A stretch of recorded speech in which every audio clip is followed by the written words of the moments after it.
Divine flowers.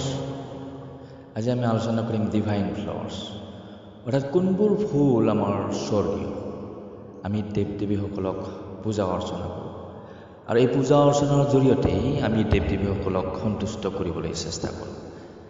আহক আজি আমি জানিবলৈ প্ৰয়াস কৰোঁ কোনবিধ ফুল বা কোনবিধ ফুলেৰে আমি পূজা কৰিলে আমাৰ প্ৰিয় দেৱ দেৱীসকলক সন্তুষ্ট কৰিব পাৰোঁ। ৰাইজসকল, এই চেনেলটি ছাবস্ক্ৰাইব কৰিবলৈ নাপাহৰিব আৰু ভিডিঅ'টো চোৱাৰ পিছত কেনে পালে জনাবলৈ নাপাহৰিব। এনেধৰণৰ তথ্য সমৃদ্ধ কথাবোৰ আগলৈ আপলোড দি থকা হ'ব আৰু সবিশেষ জানি থাকিবলৈ হ'লে আপোনালোকে বেল বাটনটোত ক্লিক কৰিব আৰু নটিফিকেশ্যন ছাবস্ক্ৰাইব কৰিব, চেনেলটি ছাবস্ক্ৰাইব কৰিব। এতিয়া আৰম্ভ কৰিছোঁ যে ডিভাইন ফ্লাৱাৰ্ছ বা স্বৰ্গীয় কোনবোৰ ফুল আমি প্ৰদান কৰিলে, অৰ্পণ কৰিলে আমাৰ দেৱ দেৱীসকলক সন্তুষ্ট কৰিব পাৰোঁ। আহক এই বিষয়ে আমি সবিশেষ জনাৰ প্ৰয়াস কৰোঁ। তুলসী। তুলসী ভগৱান শ্ৰীকৃষ্ণ। বাসুদেৱৰ পূজাৰ কাৰণে তুলসী ফুল বা তুলসী পাত অৰ্পণ কৰাটো বাধ্যতামূলক। তুলসী ফুল বাসুদেৱে খুবেই ভাল পায়। বাসুদেৱৰ প্ৰিয় ফুল তুলসী ফুল। বিশ্বাস আছে যে ধতুৰা ভগৱান শিৱৰ বুকুৰ পৰা উৎপত্তি হৈছিল, যেতিয়া তেওঁ মন্থনৰ সময়ত বিষ পান কৰিছিল আৰু তেতিয়াৰ পৰাই ভগৱান শিৱৰ অতি প্ৰিয় ধতুৰা। সেয়ে শিৱ পূজাসমূহত ধতুৰা ফুল অৰ্পণ কৰা হয় বা ধতুৰা অৰ্পণ কৰা হয় আৰু বিশ্বাস আছে যে ধতুৰা অৰ্পণ কৰিলে বা ধতুৰাৰে শিৱ পূজা কৰিলে আমাৰ মনৰ ঈৰ্ষা, অহংকাৰ আদি দূৰ হয়।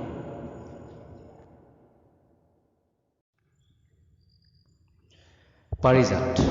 হয়, পাৰিজাত হৈছে আমাৰ ভগৱান বিষ্ণুৰ প্ৰিয়। বিশ্বাস আছে যে মন্থনৰ সময়ত, সাগৰৰ মন্থনৰ সময়ত পাৰিজাত ফুল উদ্ভাৱন হৈছিলে আৰু এই ফুল ভগৱান বিষ্ণুই স্বৰ্গলৈ লৈ গৈছিলে। ইয়াৰ সুগন্ধি চৌদিশে বিয়পি পৰিছিলে আৰু সেয়েহে বিশ্বাস কৰা হয় যে ভগৱান বিষ্ণুৰ প্ৰিয় ফুল হ'ল পাৰিজাত আৰু সেয়েহে ভগৱান বিষ্ণুৰ ৰেড হিবিস্কাছ দেৱী কালীৰ প্ৰিয়। ৰেড হিবিস্কাছ অৰ্থাৎ ৰঙা জবা। ইয়াৰ ৰং চাব আৰু ইয়াৰ আকৃতি চাব সদৃশ মা কালীৰ জীৱাসনৰ নিচিনা আৰু সেয়েহে কোৱা হয় যে দেৱী কালী বা মা কালীৰ বাবে পূজাত ৰেড হিবিস্কাছ বা ৰঙা জবা আমি ব্যৱহাৰ কৰিব লাগে। মা কালীক সন্তুষ্ট কৰিবলৈ আমি ৰঙা জবা বা ৰেড হিবিস্কাছ অৰ্পণ কৰিব লাগে। কথিত আছে যে 108টা ৰঙা জবাৰ থোপা হিচাপে আমি মা কালীৰ পূজাত অৰ্পণ কৰিব লাগে, তেতিয়া হেনো দেৱী সন্তুষ্ট হয়। এতিয়া জানো আহক আমাৰ ভগৱান হনুমান, ৰাম ভক্ত হনুমানজীৰ প্ৰিয় কি, তেওঁৰ ডিভাইন ফ্লাৱাৰ্ছৰ নাম কি?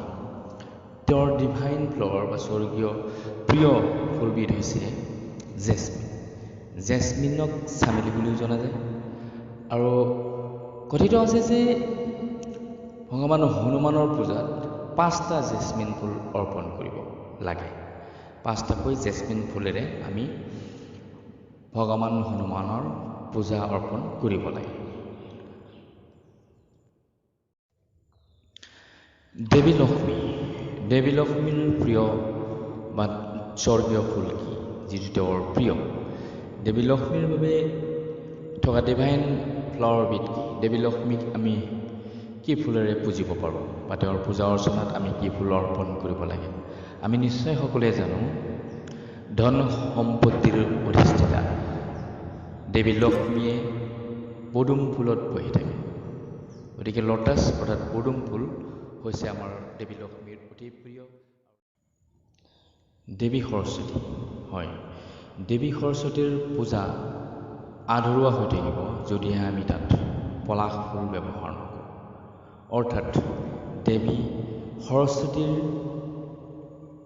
প্ৰিয় আৰু স্বৰ্গীয় ডিভাইন ফ্লাৱাৰবিধ হৈছে পলাশ। পলাশ অবিহনে দেৱী লক্ষ্মীৰ পূজা সম্পূৰ্ণ নহয়।